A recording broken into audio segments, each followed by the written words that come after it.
వాయుపురాధీశం విష్ణుం నారాయణం హరిం వాసుదేవం జగన్నాథం కృష్ణం వందే జగద్గురుం.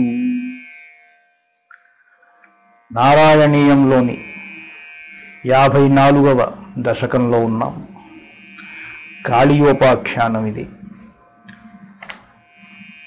త్వత్సేవోత్కః సౌభరిర్నామ పూర్వం కాళింద్యంతర్ద్వాదశాబ్దం తపస్యన్.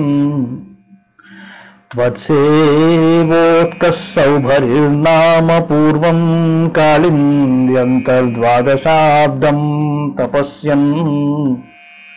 మీనవ్రాతే స్నేహవాన్ భోగలోలే తార్క్ష్యం సాక్షాదైక్షతాగ్రే కదాచిత్. శ్రీకృష్ణ, పూర్వకాలమందు నీకు సౌభరి అను పరమభక్తుడు ఉండేవాడు. ఆ మహర్షి యమునా నదిలో ఉండి 12 సంవత్సరాలు మహాతపస్సు చేశాడు. అప్పుడు అతనికి భోగాసక్తి కల చేపలపై స్నేహభావం కలిగింది. ఆ సమయమున ఒకనాడు గరుత్మంతుడు చేపలను తినడానికి అక్కడికి వచ్చాడు.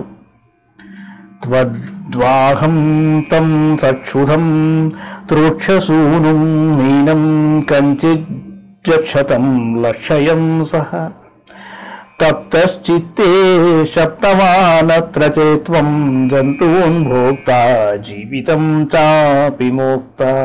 ప్రభు, నీ వాహనమైన గరుత్మంతుడు ఆకలితో యమునా నదిలోని ఒక చేపను పట్టుకుని తింటున్నట్ట.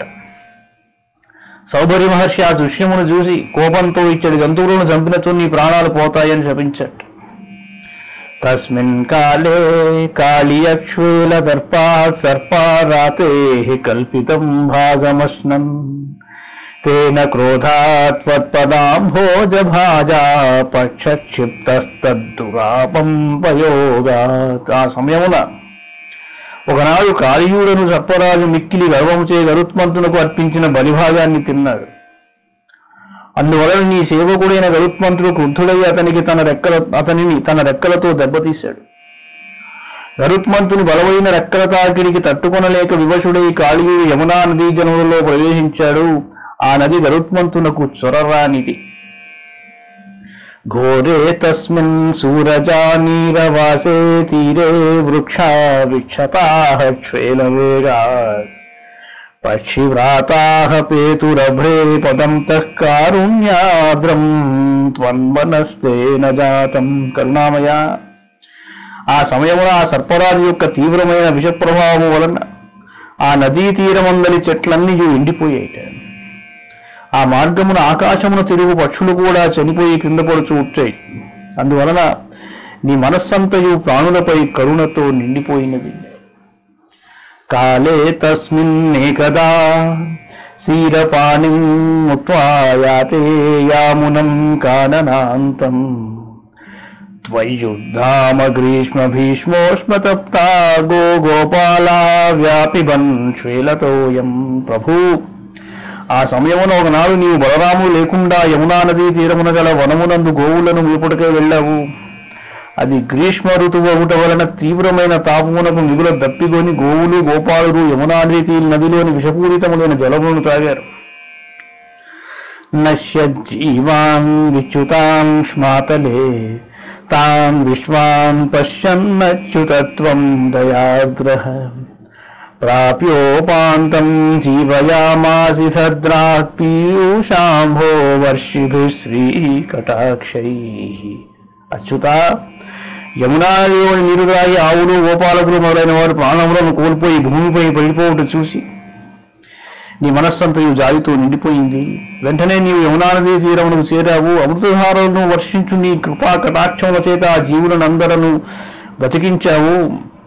కిం కిం జాతో హర్షవర్షాతిరేకః సర్వాంగేష్విత్యుత్థితా గోపసంఘాః దృష్ట్వాగ్రే త్వాం త్వత్కృతం తద్విదం తస్వామాలింగం దృష్టనానా ప్రభావాః. మా శరీరమందంతటను చెప్పరాని సుఖం ఎట్లు కలిగింది, ఇది గొప్ప వింత అని గోపాలకులు తమలో తాము అనుకున్నారు.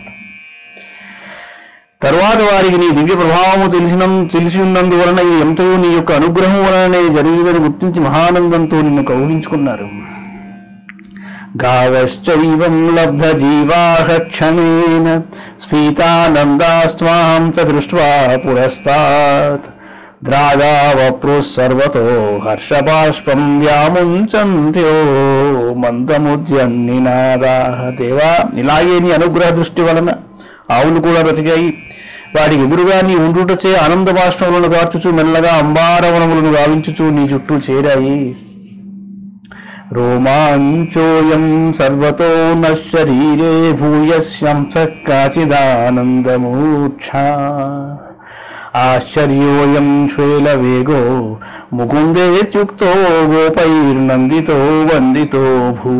ముకుంద, మా శరీరములన్నీయు పులకించినవి, మనస్సులన్నీ ఆనందభరితములైనవి. విషప్రభావము వలన ఇట్లవుట ఎంత ఆశ్చర్యము అని గోపాల బాలకుడు నిన్ను అభినందించుచు నమస్కరించారు.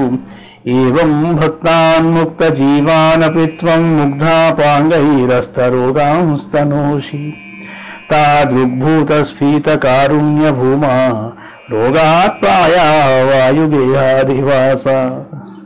స్వామి వాయుపురాధీశ, ప్రాణములను కోల్పోయిన నీ భక్తులను నీ కృపా కటాక్షములచే ఇలా బ్రతికించావు. అంతేకాదు నిన్ను సేవించడి వారి రోగములన్నింటినీ తొలగించదవు.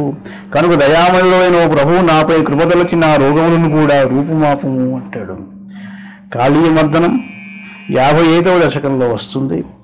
మంగళం భగవాన్ విష్ణు, మంగళం గరుడధ్వజ, మంగళం పుండరీకాక్షో, మంగళాయతనో హరి. సర్వం శ్రీకృష్ణార్పణమస్తు.